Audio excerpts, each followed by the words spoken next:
All right, please give a warm welcome for Billy McCartney.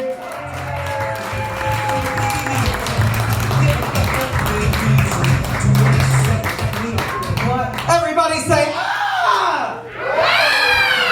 Everybody say, ah, ah, ah, ah. Okay, so that's primarily what got me into comedy. Just like the raw power of call and response. You all did it. It was easy. Everybody say, hi. Hi. Hi, guys. Wow. I know we've got stuff to do tonight. I know we've got comedy. We're going to get there. I've just been very upset for a very long time, and there's something we absolutely have to talk about. You know about Miley Cyrus, right? You know. You've heard? Yeah. 2 things. She's got a fairly new album. It's 5 great songs and 1 stupid song. You should check it out. Secondly, 10 years ago, she released a single called Party in the USA. You know it, right? You've heard it. We're going to walk through it. I swear we're going to get to the joke, but we're going to go through this song really quick because I'm very upset. Here we go. Hopped off the plane at LAX with my dream and a cardigan. It's Los Angeles, you don't need the jacket. Welcome to the land of fame excess. Am I gonna fit in? Your dad is Billy Ray Cyrus, you're going to be fine. Hopped in the cab, here I am for the first time. Look to the right and I see the Hollywood sign.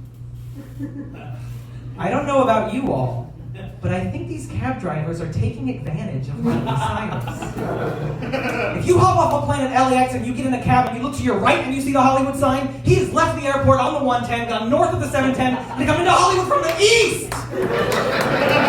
That takes too long! They're union, she's not gonna get that money back. I'm fine, I'm better. I'm fine. Oh, I've been upset for years. I've been so angry. Wow, okay, we can get into it now. Hi, I'm Billy McCartney. You probably recognize me from the Academy Award nominated film Boyhood. Thank you. Thank you. Thank you. Thank you. Thank you. Thank you. I am not in the Academy Award nominated film Boyhood, but my IMDb page says that I am. And I don't know how to fix it. To be fair, I don't try all that hard because every once in a while I'll Google myself late at night and I'll be like, look at him. That movie was nominated for an Oscar, was I? No, the real reason I look familiar is because I look like if Jon Snow was like, I'm not going to do push-ups anymore. Like that's Wow, wow. I do want to talk about my shoes, just because they're here on stage and we're feeling good about it. Well, we'll get into the shoes. I just wanted to tease it, you know? Make sure you saw them in case you didn't. Oh, wow. I am gay, surprise. It's not, it's the whole shit. Weird thing about being gay, though, I mean, it's not weird, but you know, you like never stop coming out. You never ever, it's ongoing. So what I've done is I've mastered the art of what I call the casual come out.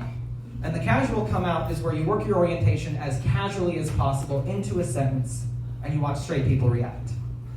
It's my favorite game. It's simple. Maybe you've got a new coworker and they're like, hey, have you tried that new restaurant in Santa Monica? And you're like, yeah, my boyfriend and I, gay, and then they're back. It's blink and you miss it. It's just like an eye flutter as their brain processes new information.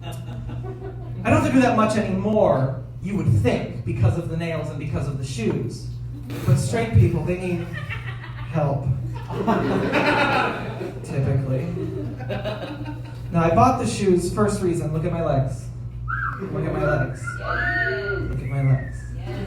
Second reason, I know that I'm supposed to be taller.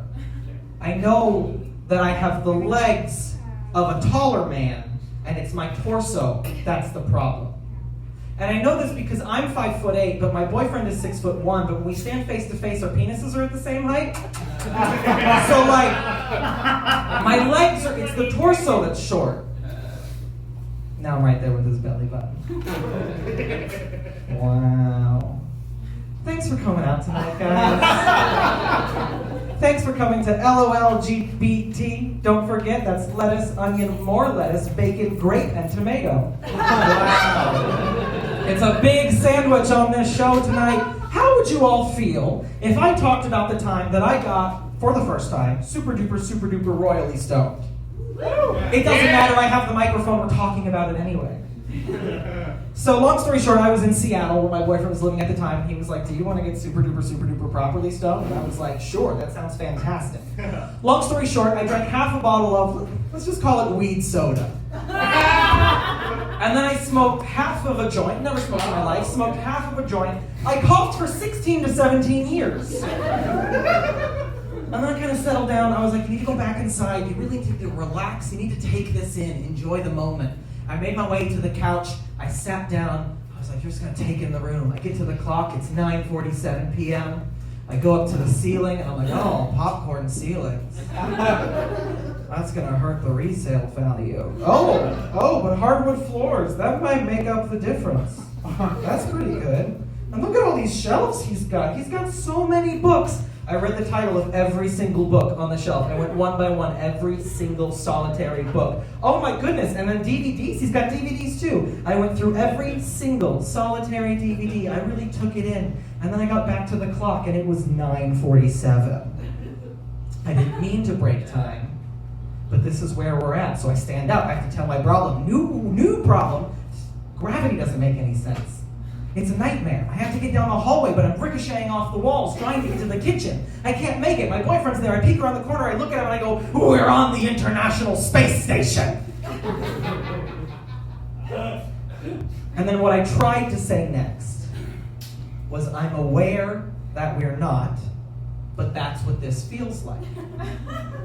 But what I actually said was, I'm aware, I'm aware, I'm aware, I'm aware, I'm aware, I'm aware, I'm aware, aware, aware, aware, aware, aware. I'm aware, I'm aware, I'm aware, aware, aware, I'm aware, I'm aware, I'm aware, I'm aware. He said, eat this sandwich.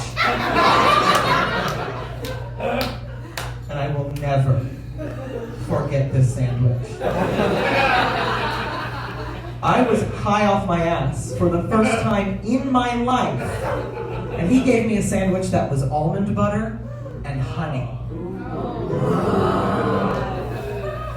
I took a bite and I was like, oh, I love this sandwich. And he said, thank you. And I said, oh, I want to fuck this sandwich. And he said, excuse me? And I said, oh, I want to fuck this sandwich. And I took the bread and I shoved my tongue between the two slices and I was like, he said we should see other people. Oh, God, reliving that all the time. All right. I am fairly femme for the most part. I do like to get on stage to just briefly talk about the difference between gender identity and gender expression. My gender identity is male. My gender expression... and my pronouns are he, him, his, ma'am. Don't call me sir. It makes me deeply, profoundly, existentially uncomfortable. Excuse me, sir. What? I don't know. I don't.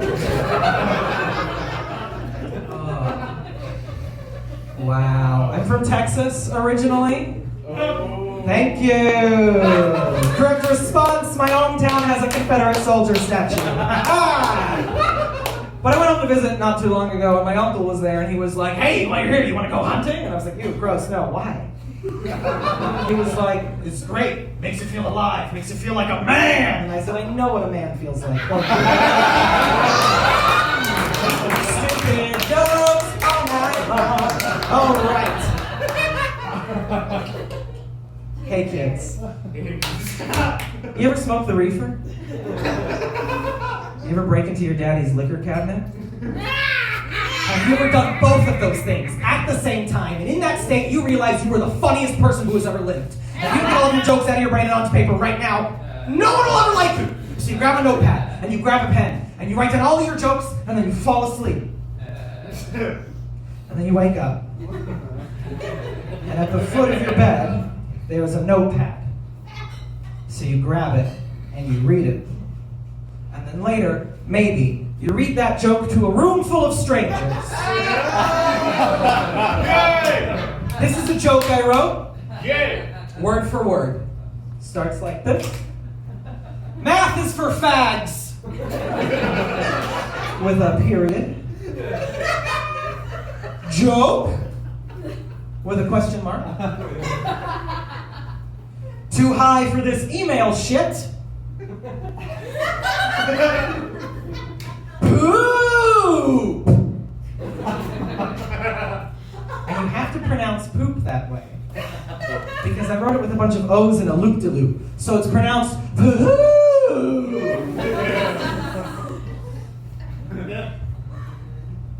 So that joke is extremely stupid. I love it to death, but I wrote it a while ago. And every once in a while I wake up at night and I remember, maybe you remember, some part in that joke where I said, too high for this email shit. Did I send an email? Did I not send? Who didn't get? Sorry, I just disassociated on stage for a second. That's just too much. Oh. All right, before I leave, one more stupid joke. Stupid joke, I promise. So stupid. I was at a bar not too long ago in West Hollywood, like a gay. And I went to the bathroom, and I closed the stall door, and I went to lock it, but they had removed the lock so you could see into the stall. You could see me pee. But then someone else, they had taken toilet paper, and they had clogged the hole so you couldn't see, and I thought that was incredibly homophobic. Thanks, I'm Billy McCartney. Have an amazing night. Oh my God.